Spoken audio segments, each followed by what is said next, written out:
গরম ভাতের সাথে জাস্ট এই এক পদ হলেই আর কিছু লাগবে না। আজ রান্না করছি শুটকি প্রেমীদের অল টাইম ফেভারিট বাঁশপাতা শুটকি দিয়ে কচুরলতি। লোভ সামলানো কিন্তু সত্যি কঠিন, তাই না? বাঙালি জাতির আসল স্বাদ লুকিয়ে আছে এই রান্নায়। লতি দিয়ে বাঁশপাতা শুটকি ভুনা কি কখনো খেয়েছেন? লতি দিয়ে বাঁশপাতা শুটকির এই ভুনা একবার খেলে মুখে যেন স্বাদ লেগে থাকবে অনেক দিন। চলুন ঝটপট দেখে নিই এই সিক্রেট রেসিপি। কচুরলতি তো আসলে অনেকভাবেই খেয়েছেন, কিন্তু বাঁশপাতা শুটকি দিয়ে এই স্পেশাল ভুনাটা কি কখনো ট্রাই করেছেন কি? একবার খেলে প্রতি সপ্তাহে এটা রান্না করতে মন চাইবে। আসসালামু আলাইকুম আমার প্রিয় ভাই আপুরা, আপনারা সবাই কেমন আছেন? আশা করছি আপনারা সবাই ভালো আছেন। যে যেখান থেকে আমার এই ভিডিও দেখছেন, আশা করছি সবাই ভালো আছেন, সুস্থ আছেন। আজকে আপনাদের জন্য আমি লতি দিয়ে শুটকি রান্নার রেসিপি নিয়ে চলে আসলাম। আশা করব আমার ভিডিওটা আপনাদের কাছে খুব ভালো লাগবে। এখানে দেখতে পারতেছেন আমি কিন্তু বেশ কিছুটা লতি একদম ছুলে পরিষ্কার করে নিছি। এটা আমি অফ ক্যামেরায় করে নিছি। আর এখানে দেখতে পারতেছেন তারপরে লতির ভিতরে কিন্তু কিছুটা পরিমাণ আঁশ রয়েছে, সেটাও কিন্তু আমি ক্লিন করে নিচ্ছি। এখানে লতিগুলো কিন্তু খুব সুন্দরভাবে কিন্তু পরিষ্কার করে নিতে হবে। আর যদি আপনি এই আঁশগুলো ফেলে না দেন, তাহলে কিন্তু যখন আপনি রান্না করবেন তখন কিন্তু এই আঁশগুলো যখন মুখের ভিতরে পড়বে, আপনি যখন গরম ভাত দিয়ে খাবেন, মুখের সাথে যখন আপনার এটা বাজবে বা লাগবে, তখন কিন্তু এটা খেতে কিন্তু ভালো লাগবে না। আর এটা কিন্তু আপনার দেখতেও কিন্তু সুন্দর লাগবে না।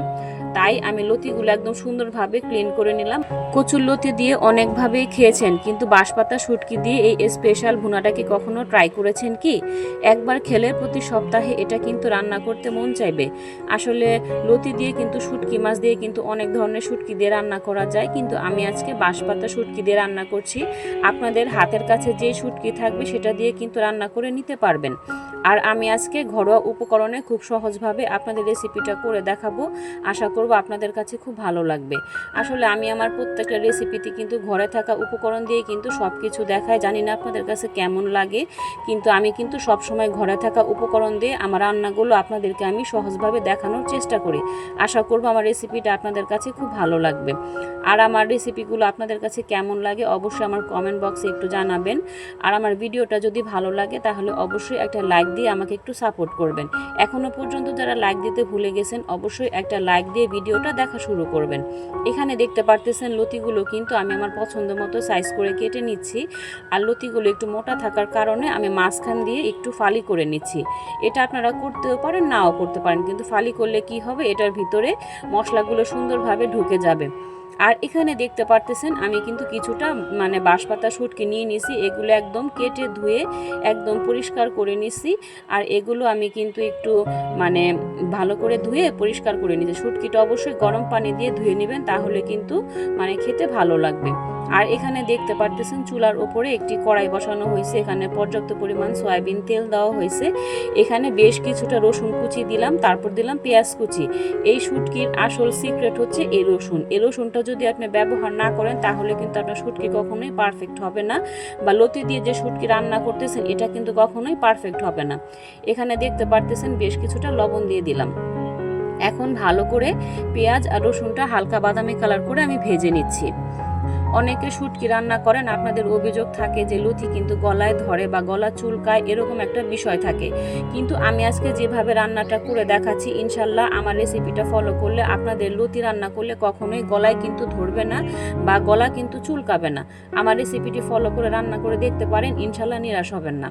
এখানে দেখতে পারতেছেন পেঁয়াজগুলো হালকা বাদামি কালার হওয়ার পর আমি কিন্তু বেশ কিছুটা মশলাপাতি ব্যবহার করতেছি। হলুদের গুঁড়া, মরিচের গুঁড়া, ধনিয়ার গুঁড়া, তারপর সামান্য পরিমাণ আদা রসুন বাটা দিয়ে আমি এখন মশলাগুলো কষিয়ে নিলাম।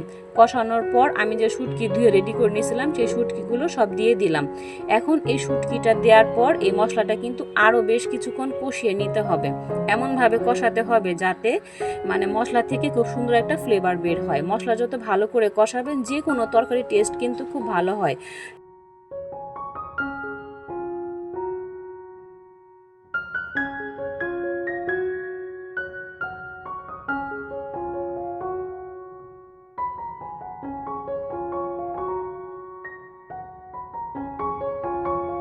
এখানে দেখতে পারতেছেন মশলাগুলো কিন্তু খুব ভালো করে আমি কষিয়ে নিলাম। কষানোর পর আমি যে লতিগুলো কেটে ধুয়ে একদম পরিষ্কার করে নিয়েছি সেই সবগুলো লতি এখন আমি দিয়ে দিলাম। এই পর্যায়ে লতিটা কিন্তু সে মশলার সাথে ভালো করে কিন্তু একটু কষিয়ে নিতে হবে, এমনভাবে কষাতে হবে যাতে মশলাগুলো লতির ভিতরে ঢুকে যায় আর শুটকি আর লতিটা খুব সুন্দরভাবে কষানো হয়ে যায়। এখন আমি ঢাকনা দিয়ে ঢেকে দিতেছি, এটা এখন আমি বেশ কিছুক্ষণ কষিয়ে নিব।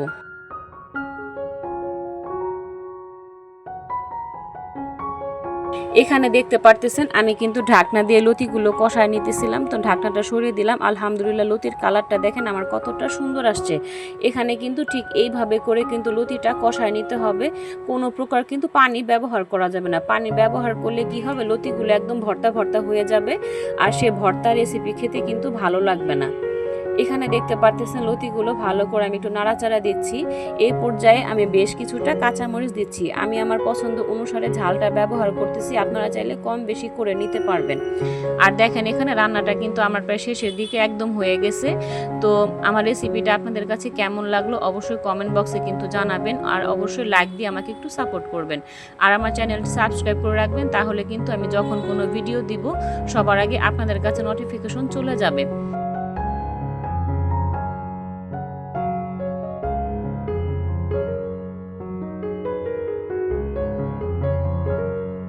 এখানে দেখতে পারতেছেন বন্ধুরা লতি রান্নাটা কিন্তু আমার প্রায় শেষের দিকে।